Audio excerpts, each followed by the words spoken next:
Hello बच्चों, कैसे हैं आप लोग। आशा करता हूं कि आप लोग बहुत अच्छे होंगे और बहुत अच्छी तरह अपनी पढ़ाई कर रहे होंगे। हमने बेसिकली पियर्सन के सीरीज़ को करना शुरू करा है। पियर्सन आईआईटी फाउंडेशन जो क्लास 6, 7, 8, 9, 10 का आता है, उसमें मैं फ़िज़िक्स पढ़ाता हूँ, मैथ्स भी पढ़ाता हूँ, बट ज़्यादातर मैं फ़िज़िक्स पढ़ाने की कोशिश करता हूँ। तो फ़िज़िक्स में हमने क्लास 7, 8, 9 के लेक्चर्स तो रिकॉर्ड करा है, बट अभी तक हमने पियर्सन आईआईटी फाउंडेशन जो लेवल के क्वेश्चंस मैं कर रहा हूँ, बस 7, 8 और 9 का कर रहा हूँ। अभी 10 का मैंने शुरू नहीं करा, तो अब 10 का भी शुरू करना है, क्योंकि कुछ बच्चों के कमेंट्स आए हैं। तो उन कमेंट्स को देखते हुए ऐसा लगा कि 10 के बच्चों को भी लगता है कि हमें ज़रूरत है। तो मैं इलेक्ट्रिसिटी से शुरू करूंगा, लेवल 2 के क्वेश्चंस, और उसके थ्योरी डिस्कस्ड हैं, वो आप लिखेंगे अकबर क्लासेस इलेक्ट्रिसिटी तो आपको मिल जाएगा, और मैं आई बटन में या डिस्क्रिप्शन में दे दूंगा लिंक। ओके, तो चलिए शुरू करते हैं लेवल 2 के क्वेश्चंस। आपके पास जो बुक होगा वो एडिशन के हिसाब से क्वेश्चन में कुछ डिफरेंस आ सकता है नंबरिंग में, बट क्वेश्चन होगा आपकी किताब में। आप देख लें, अगर आपका एडिशन अगर लेटेस्ट है तो कुछ फ़र्क आया होगा नंबरिंग में, बट क्वेश्चन जब मैं नोट करूँगा तो आपको समझ आ जाएगा कि कौन से क्वेश्चन पे डिस्कशन होने जा रहा है। चलिए, मेरे हिसाब से लेवल 2 का क्वेश्चन नंबर 20, ठीक है। क्वेश्चन कुछ यूँ है कि इस तरह का एक फिगर है, यहाँ पे एक आममीटर लगा हुआ है, और ये आपका रेसिस्टेंस है जिसका रेसिस्टर है जिसका रेसिस्टेंस R1 है। दूसरा आममीटर A2 है, एक रेसिस्टर है जिसका रेसिस्टेंस R2 है। वो इस तरह से कुछ कनेक्टेड है। और तीसरा रेसिस्टर है जिसका रेसिस्टेंस R3 है, जिसमें आममीटर कनेक्टेड नहीं है। कोई बात नहीं है।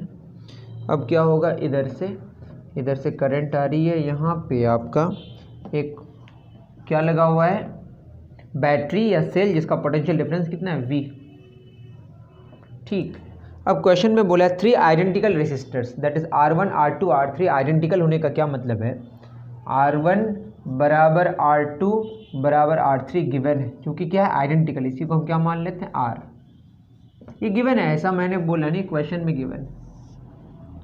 ठीक, और क्या बोला है, explain what happens to the ammeter reading in A1 and A2 when the resistor R3 removed. R3 अगर रिमूव कर दें, R3 को क्या कर दिया जाए, removed, then reading of A1 A2 क्या होगा। क्वेश्चन आप समझ जाएं, ये क्वेश्चन आपको मिल गया होगा आई थिंक। बहुत अच्छा क्वेश्चन है, कॉन्सेप्चुअल क्वेश्चन है, इसको नोट डाउन करें। देखिए, इसमें क्या होता है कि अगर आप करंट की बात करें, ये जो तीनों रेसिस्टर्स हैं, इसका रेसिस्टेंस R है, इसका भी R है, इसका भी R है, तीनों पैरेलल में कैसे, क्योंकि अगर हम बात करें इस पॉइंट को X माने, इसको Y माने, X और Y का डिफरेंस कितना है, V है। तो इसका जो पोटेंशियल है X होगा, X होगा, X होगा, यहाँ पे भी X होगा, यहाँ पे भी X होगा, यहाँ पे भी X होगा, इधर से Y Y Y Y Y, इधर से भी Y होगा, यहाँ पे भी Y होगा, वहाँ पे होगा। तब तक पोटेंशियल में बदलाव नहीं आएगा जब तक हम वायर में किसी डिवाइस या किसी रेसिस्टर को क्रॉस नहीं करें। तो जब तक क्रॉस नहीं, तो ये भी X और Y के बीच में, ये भी X और Y के बीच में, ये भी X और Y के बीच में। ये तो बात हो गई तीनों पैरेलल में। क्वेश्चन आप समझ गए क्या कह रहा है। अब तीनों पैरेलल में होगा तो इक्विवेलेंट जो रेसिस्टेंस आएगा, अभी इक्विवेलेंट रेसिस्टेंस क्या आएगा, अगर फर्स्ट देखा जाए तो R इक्विवेलेंट कैसे निकालेंगे, तो 1/R इक्विवेलेंट बराबर होगा 1/R plus 1/R plus 1/R, that is 1/R equivalent बराबर होगा 3/R। बहुत सिंपल है वैसे। तो R इक्विवेलेंट क्या होगा, R/3। 4 होता तो R/4 होता। ठीक है, अभी करंट कितना फ्लो करेगा, तो I निकालना है हमें। अभी I कितना हो जाएगा बताइए, I होगा V/R इक्विवेलेंट। पोटेंशियल डिफरेंस हमारा कितना है, V ही है, और कितना R/3, तो कितना हो जाएगा 3V/R। ये आपका करंट फ्लो करेगा। अब ये चूंकि आइडेंटिकल रेसिस्टर्स हैं, तो ये करंट डिस्ट्रीब्यूट हो जाएगा 3 भागों में। कितना हो जाएगा, इसमें होगा आपका 3V/R है, तो V/R V/R V/R, तो इसमें कितना करंट फ्लो करेगा, ये मान लेते हैं I1, और ये कितना है I2, और ये कितना है I3। ठीक है ना। अब I1 और I2 और I3 क्या होगा, सेम होगा, क्योंकि तीनों रेसिस्टर्स क्या है, आइडेंटिकल है, वरना निकालना थोड़ा डिफिकल्ट है, बट निकल जाएगा। ये कितना होगा, सेम हो जाएगा, डिस्ट्रीब्यूट हो गया कितना एक एक ये आई में कितना जा रहा है, ये जा रहा है आपका 3V/R। तो इसमें कितना जा रहा होगा V/R, इसमें V/R, इसमें V/R, V/R, V/R, V/R क्या होगा 3V/R। दैट इज करंट जो मेज़र करेगा कौन, एमीटर 1 वो V/R। अब R कितना है वो डिपेंड करता है, जितना होगा वो मेज़र करेगा। तो ये 3V/R टोटल करंट गया, तो R1 से कितना करंट गया V/R, R2 से V/R और R3 से भी V/R। ये तो हमने अभी इस सिचुएशन में बोला। क्वेश्चन में ये कह रहा है कि अगर R3 को रिमूव कर दिया जाए तो एमीटर के रीडिंग्स का क्या होगा, A1 और A2 का। अभी तक हमने क्वेश्चन को सॉल्व पूरी तरह नहीं करा है, तो नोट डाउन करें। अब सेकंड, ये फर्स्ट फिगर है हमारा, मतलब ये गिवन है। अब दूसरा ये कह रहा है, उसी में कह रहा है कि हम सेकंड क्या कर रहे हैं कि R3 हटा दें, R3 हटा दें। तो R3 हटा दें, आप एक अलग फिगर बनाएं, मैंने R3 हटा दिया, ये सारा मैं हटा दे रहा हूँ। अब जो सेकंड बात होगी, R इक्विवेलेंट निकालना पड़ेगा। अब कितना होगा 1/R प्लस 1/R, यहाँ कितना हो जाएगा बताइए, इसको मिटा दे रहा हूँ, आप कंफ्यूज कर जाएंगे वरना। ये कितना हो जाएगा बताइए, 1/R इक्विवेलेंट बराबर 2/R, that is R equivalent कितना हो गया R/2। अब बताइए क्या हो जाएगा, जो करंट फ्लो करेगा मेन करंट वो कितना फ्लो करेगा V/R इक्विवेलेंट, V/R/2, 2V/R। तो टोटल करंट पहले जो फ्लो कर रहा था वो कर रहा था 3V/R। अब जो करंट टोटल फ्लो करेगा वो कितना फ्लो करेगा 2V/R। बात समझ आ रही है। अब जो I1 और I2 होगा अब भी सेम होगा, I1 और I2 सेम होगा, क्या होगा टोटल 2V/R, तो आधा जाएगा ऊपर आधा नीचे, V/R और V/R क्या होगा 2V/R। अब भी जो करंट होगा R1 और R2 के थ्रू वो कितना होगा V/R ही होगा, लेकिन टोटल करंट में बदलाव आ गया, टोटल करंट कम हो गया, उसमें टोटल करंट ज़्यादा हो गया। यही फ़ायदा है पैरेलल कॉम्बिनेशन का। पैरेलल कॉम्बिनेशन में अगर एक रेसिस्टर या एक बल्ब को हटा देते हैं तो दूसरे बल्ब्स को जितना करंट मिल रहा था उसमें कोई बदलाव नहीं आता है। ये एक खूबी है किसका, पैरेलल कॉम्बिनेशन का। आई थिंक ये आपको समझ आया होगा। समझ में आया है तो क्या करें, आप जानते ही हैं, उतार लें।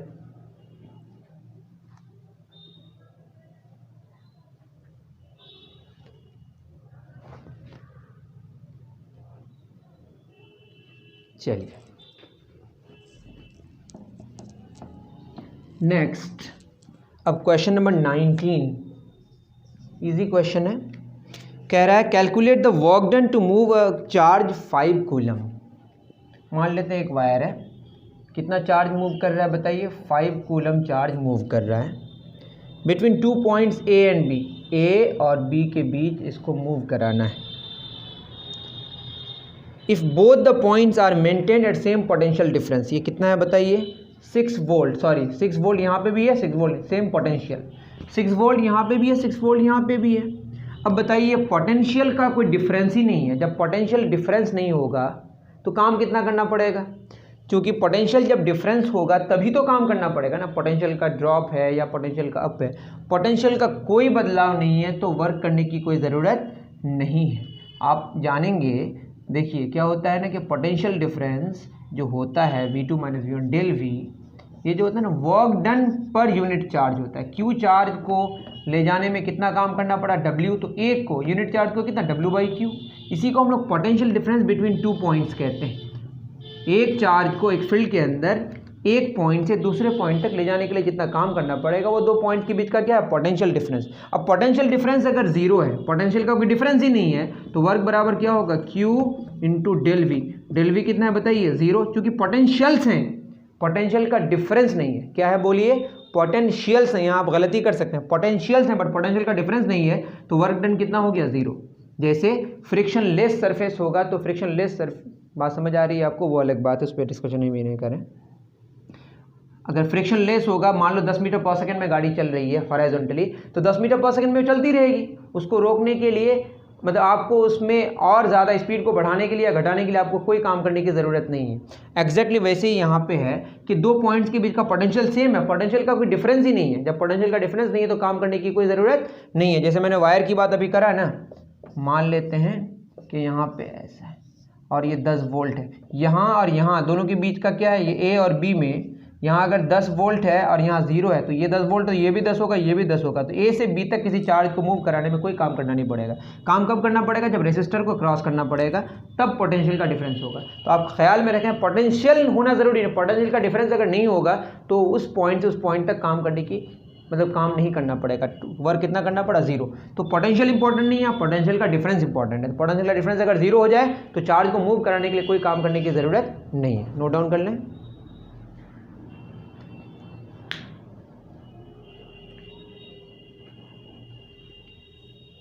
क्वेश्चन नंबर 18,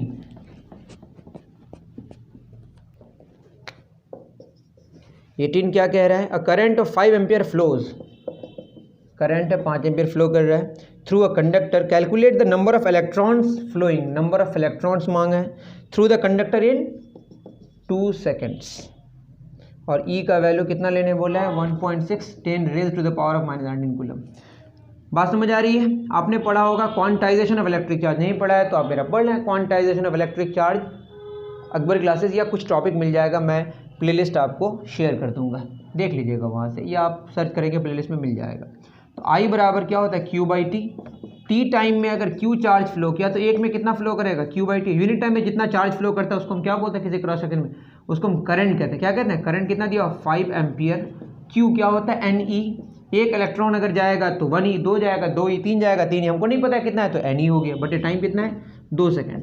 तो क्या होगा 5 दूना 10, एन इंटू ई का value 1.6 10 raise to the power of -19 coulomb. तो एन का वैल्यू निकल जाएगा यहाँ से, क्या होगा 10/1.6 इंटू 10 पे पावर -19 बराबर एन। तो एन हो जाएगा 100/100, 10 पे पावर +19, क्या होगा 6.25 10 पे पावर 19। इतना इलेक्ट्रॉन्स मतलब 625 पर 17 0, इतना सारा इलेक्ट्रॉन्स क्या हो जाएगा, फ्लो कर जाएगा। ठीक है, उतार लें, calculate the number of electrons flowing, इतना फ्लो करेगा। बहुत सिंपल है, डन। क्वेश्चन नंबर 17, फिगर ऊपर गिवन है 17 में, फिगर कुछ इस तरह का है, ये सेल है, एक में पोटेंशियल है एक में पोटेंशियल कम, तो पोटेंशियल का डिफरेंस, और यहाँ पे रेसिस्टर लगा, इसका रेसिस्टेंस आर है, और यहाँ पे आपका आर्मीटर ए है, और एक पॉइंट सी है ये, और एक पॉइंट डी है, इंडिकेट नहीं किया बट ऐसे ही होगा। In the circuit diagram given alongside explain what happens if the wire is connected between the 2 point C and D. तो सी और डी के बीच में क्या है, अभी सी और डी के बीच में एक रेसिस्टर है, रेसिस्टेंस है, रेसिस्टेंस होगा तो क्या होगा, करंट कम फ्लो करेगा, आई बराबर वी बटे आर, आर जितना कम होगा करंट उतना ज़्यादा होगा। तो अगर ये सी और डी के बीच हमने क्या कर दिया, एक वायर कनेक्ट कर दिया, तो अब यहाँ से जो करंट फ्लो करेगा, ये करंट जो फ्लो करेगा अब ये रेसिस्टर होते हुए नहीं जाएगा, ये क्या होते हुए जाएगा, वायर होते हुए, क्योंकि वायर में क्या होता है, रेसिस्टेंस अप्रॉक्सीमेटली 0 होता है। तो रास्ता कौन सा पसंद करेगा, जिसमें रेसिस्टेंस कम होगा, तो सारा करंट इधर से जाने की कोशिश करेगा, और रेसिस्टेंस बहुत कम हो जाएगा तो करंट बहुत ज़्यादा, आई बराबर क्या होता है वी बाई आर। तो जब इसको मैं कनेक्ट करूँगा तो रेसिस्टेंस तो बहुत कम हो जाएगा, क्योंकि इस रास्ते को तो लेगा ही नहीं, ये रास्ता खत्म हो जाएगा। कौन सा रास्ता जाएगा, ये रास्ते से जाएगा, क्योंकि रास्ते में बहुत कम रेसिस्टेंस है, और जितना कम रेसिस्टेंस होगा करंट उतना ज़्यादा होगा, मतलब आर्मीटर अचानक बहुत ज़्यादा अमाउंट का करंट शो करेगा, और ऐसा होने से बहुत प्रॉब्लम भी हो सकता है। इसीलिए हम लोग फ्यूज़ लगाते हैं या MCB, मिनी एटीयोर सर्किट ब्रेकर, तो टेम्परेचर हाई होने की वजह से सर्किट ब्रेक हो जाता है और हमें परेशानी नहीं होती। उतार ले इसको।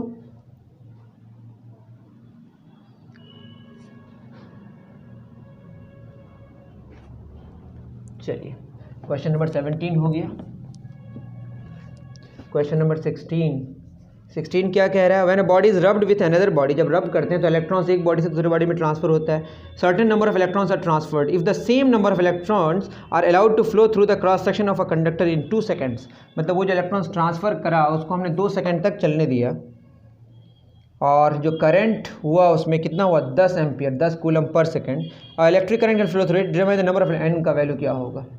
तो वही सेम अभी जो क्वेश्चन हमने करा, आई बराबर क्या होगा, क्यू बाई टी, आई कितना है 10 एम्पियर, क्यू कितना होगा एन ई बटे टाइम कितना है 2, और ई का वैल्यू वहाँ पुट कर दीजिए, एन का वैल्यू निकल जाएगा, ये आपका है, आगे कर लीजिएगा। चलिए, क्वेश्चन नंबर 15,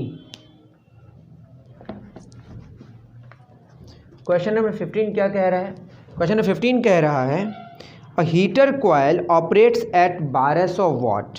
एक हीटर है, मेरे पास यहाँ हीटर रखा हुआ है, देखिएगा हीटर कॉयल है जिसका पावर कितना गिवन है 1200 वाट, मतलब एक एक सेकंड में 1200 जूल एनर्जी खर्च होता है, बहुत हैवी है। और वोल्टेज कितना है 240 वोल्ट, कितना volt 240 volt. The resistivity of area of and area of cross section, resistivity कितना है रो, रेसिस्टिविटी 10 पे पावर -5 ओम मीटर। और एरिया ऑफ क्रॉस सेक्शन कितना है 0.4 mm square. Is the radius of each turn, radius of each turn, radius एक एक turn का, कई टर्न्स होंगे, वो कितना गिवन है, लिख देते हैं आर बराबर कितना है, ये रेडियस ऑफ ईच टर्न, एक एक टर्न का कितना गिवन है 7 mm। क्वेश्चन में find the number of turns, number of turns क्या होगा, नंबर ऑफ टर्न्स कितना होगा, एक टर्न का लेंथ कितना होगा 2 पाई आर, तो एन का कितना होगा 2 पाई आर एन, तो जो लेंथ आएगा हमारा वो क्या होगा, बोलिए 2 पाई आर एन। ये तो बात समझ आ गई। एक का कितना 2 पाई आर, तो एन नंबर ऑफ टर्न्स का कितना होगा 2 पाई आर एन। तो रेसिस्टिविटी अब बताइए, यहाँ पे अगर हम वोल्टेज गिवन है, पी गिवन है, तो पी बराबर क्या होता है 1200 वाट। यहाँ पे आप जानते होंगे पी बराबर V²/R होता है, अगर नहीं जानते फॉर्मूला याद रख लें, V²/R बराबर क्या होगा 1200। V कितना बताइए 240 स्क्वायर, 240 गुना 240 बटे क्या होगा R बराबर 1200, 2 0 2 0 कैंसिल, 12 दूना 24, 24 दूना 48, R कितना आया बताइए 48 ओम। R क्या होता है बताइए फिर, रो L/A बराबर 48, इसको सॉल्व करना है। ठीक है, अब यहाँ पुट करेंगे, इसको मिटा दे रहा हूँ, आप नोट डाउन कर लें 1 2 3। अब बताइए कितना है, रो कितना है 10 पे पावर -5, और उसके बाद लेंथ कितना गिवन है, length given 2 pi r n बटे एरिया, एरिया कितना बताइए, एरिया गिवन था आपका 0.4 mm स्क्वायर बराबर कितना 48, इसको चेंज करना पड़ेगा, mm स्क्वायर मतलब mm इंटू mm, एक mm में 10 पे पावर -3 मीटर होता है, तो 2 गुना 10 पे पावर -5 पाई 22/7, और रेडियस कितना 7 mm है, 7 गुना 10 पे पावर -3 मीटर में आ जाएगा, इंटू क्या हो जाएगा n बटे 0.4, एक mm में 10 पे पावर -3 होता है, 10 पे पावर -3 मीटर गुना 10 पे पावर -3। देखिए मैं यहाँ पे क्या किया, 1 mm स्क्वायर मतलब क्या हो गया 1 mm गुना 1 mm, 1 mm में कितना हो 10 पे पावर -3 मीटर, दूसरे mm में भी क्या -3 mm। मेरी बात समझ आ रही है, तो ये हमने यहाँ करा, बराबर क्या हो गया बताइए 48। या आप जैसे वो सॉल्व कर सकते हैं, अगर आपको चीज़ आती है तो यहाँ से n निकल के आ जाएगा, साथ साथ क्या हो जाएगा कैंसिल, ये कैंसिल, ठीक है। इसको सॉल्व करना है 10 पे पावर, ये क्या हो गया 22 दूना 44, 0.4 हटेगा, 2 दूना 4 0.2, ठीक है ना, लिख लेते हैं एक बार 10 पे पावर -5 गुना 22 गुना n बटे 0.2 10 पे पावर -3 बराबर 48, ठीक है। पॉइंट हट जाएगा, यहाँ 10 लिख देते हैं, 2 5 10, 22 5 110, 10 पे पावर -3 ऊपर जाएगा तो +3, 10 पे पावर 3 -5 गुना 22 5 110 बराबर इंटू n बराबर क्या होगा 48। कुछ गलती हुई शायद, जो भी है देख लीजिएगा। तो 10 पे पावर 2 तो क्या हो जाएगा 110 गुना n बराबर 48, 10 पे पावर 3 में भाग गया -2, उस पर जाएगा तो क्या होगा 10 पे पावर +2, मतलब n का वैल्यू हो जाएगा, आप सॉल्व कर लीजिएगा, n हो जाएगा 4800 बटे 110, कैंसिल, लगभग कितना आ जाएगा, लगभग 44 टर्न्स आ जाएगा।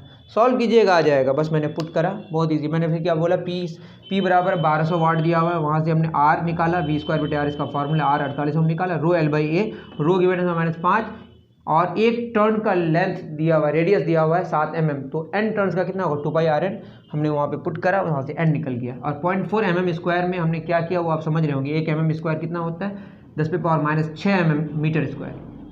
बात समझ आ रही है, ये कैसे 1 mm square 1 mm into 1 mm समझ रहे होंगे आप, उसको कन्वर्ट करना आपको आना चाहिए। उतार लें,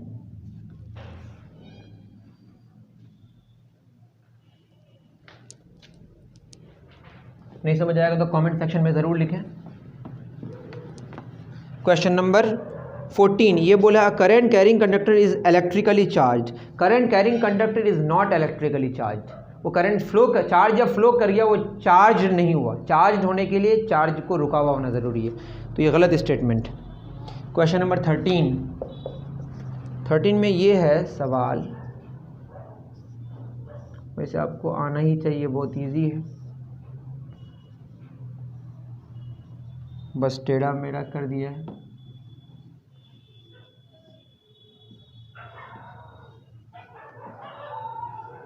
ये ए है और ये बी, और क्या बोला है बताइए, इक्विवेलेंट रेजिस्टेंस ए और बी के, ये 2 ओम 2 ओम 1 ओम 1 ओम 1 ओम 1 ओम 2 ओम 2 ओम 1 ओम 1 ओम।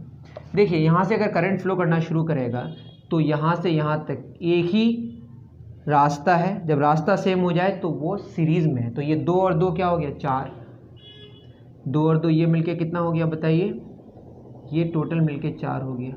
अब बताइए ये 4 ऐसे होगा और ये 1 ऐसे होगा, ये दोनों सेम पॉइंट्स के बीच में है, दैट इज़ 4 और 1 किस में है बताइए, पैरेलल में है। तो अगर मैं 4 और 1 की बात करूं तो ये किस में है बताइए, पैरेलल में, दैट इज़ 1/r बराबर 1/4 प्लस 1/1, या आप जैसे निकाल लें तो ये क्या हो जाएगा 4 1 प्लस 4 5/4, तो r बराबर क्या हो जाएगा 4/5। 4 और 1 4 गुना 1 4 प्लस 1, हाँ 4 बटे कितना हो जाएगा 5। तो ये पूरा मिलके कितना हो गया बताइए 4/5। ये भी 4/5 हुआ और ये भी कितना हो गया 4/5। तो अगर इस सर्किट को अगर सिंप्लीफाई करें, फिर मैं बता रहा हूँ 2 2 4 हो गया, 4 और 1 मिलके क्या हो गया पैरेलल में, तो 4/5 हो गया। ये 4/5 और ये भी 4/5। और अगर आप देखें ये 1 और 1 सीरीज़ में है, क्योंकि यहाँ से करंट फ्लो करना शुरू करेगा तो एक ही रास्ता होगा, 1 और 1 कितना हो जाएगा 2। तो अगर इसको सिंप्लीफाई करें तो 1 ओम ये 1 है और ये 4/5 है, फिर 1 और 1 कितना हो जाएगा ये मिलके 2, फिर कितना हो जाएगा 4/5, फिर उसके बाद कितना हो जाएगा 1 हो जाएगा। ठीक, यहाँ पे ए है और यहाँ पे बी। अब सब सीरीज़ में है, 1 और 2 3, 3 और 1 4, 4 प्लस 4/5, 4/5 कितना 8/5, 5 चौक 20 8 28/5, दैट इज़ 5 5 25 5.6 ओम। बहुत ईजी है, उतार लें।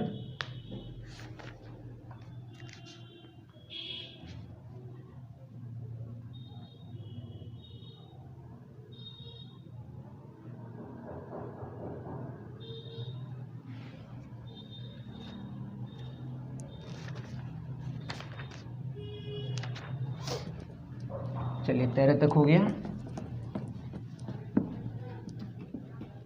उसके बाद 12 में बोला है, एक टेबल गिवन है, उससे बोला है कि कौन which among A and B is an ohmic conductor and also find the resistance of that conductor. 12 में बहुत इजी है, वैसे डिस्कशन करने के लायक नहीं है। ए है और ये बी है। ए में वी और आई गिवन है, फिर इसमें भी क्या है वी और आई गिवन है।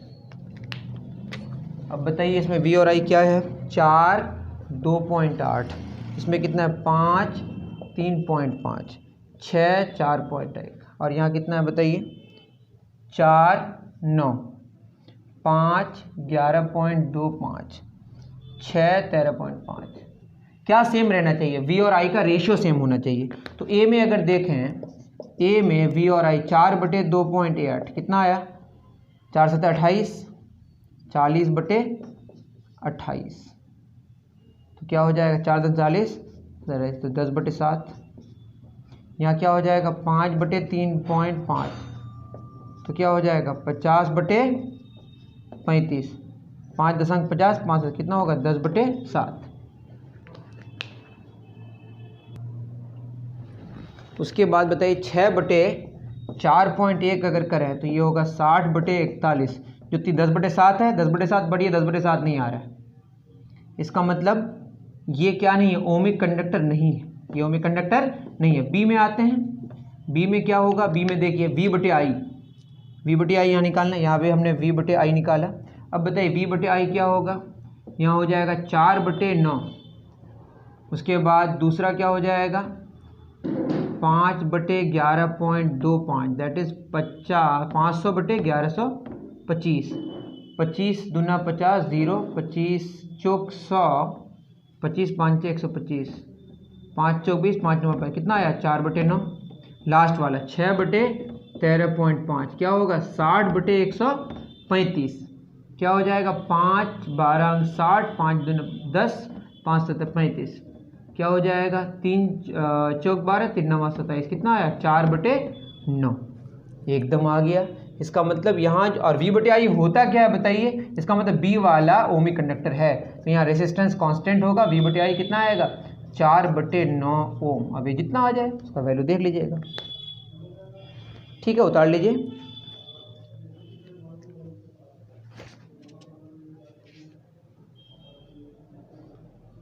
चलिए इसके बाद और न्यूमेरिकल नहीं है और 2 क्वेश्चंस मैं कराऊंगा। इसके बाद हो सकता है पार्ट 2 लाऊं या आपको ज़रूरत नहीं पड़े तो ना भी लाऊं।